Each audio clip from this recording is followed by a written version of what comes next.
Mastering the past perfect tense, a leap back in time. Hello, English learners. Today, we are going to explore a very fascinating aspect of English grammar, the past perfect tense. This tense often seems tricky, but with practice and understanding, it becomes a vital tool in your English toolkit. So, let's dive into the past, but not just the simple past, even further into the past perfect.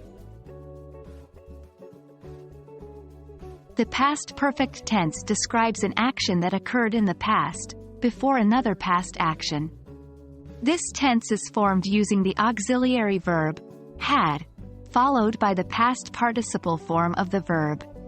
Here's a basic structure. Subject plus had plus past participle of the verb. For example, she had left before I arrived. They had eaten all the pizza when we reached the party. Let's move on to understanding when we use the past perfect tense. This tense is used in several situations. 1. To express an action that happened before another action in the past. 2. Example. He had never seen such a beautiful sunset before he went to Hawaii. 3. To show that an action happened before a specific time in the past. 4. Example. By the time she arrived, we had already started the meeting. 5. To describe unfulfilled past plans or expectations. 6. Example. I had hoped to meet her, but she didn't come.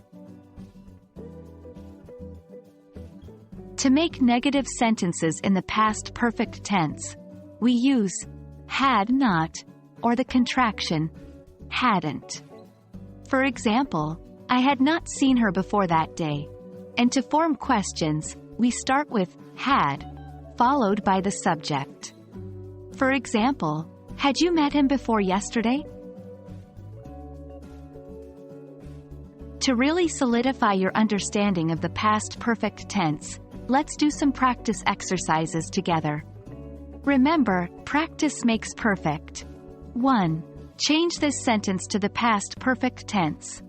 I saw the movie. Hint. Consider that you're describing this action as happening before another past action. 2. Make this sentence negative. They had finished their homework. 3. Turn this sentence into a question. You had visited the Eiffel Tower. And that's a wrap on the past perfect tense. Understanding this tense will allow you to describe complex situations and events that happened in the past. It might take some practice, but keep at it and you'll have it mastered in no time. Remember, the key is to practice regularly, so try to use the past perfect tense in your daily conversations or writing as much as you can. Thank you for joining me today, and keep on learning.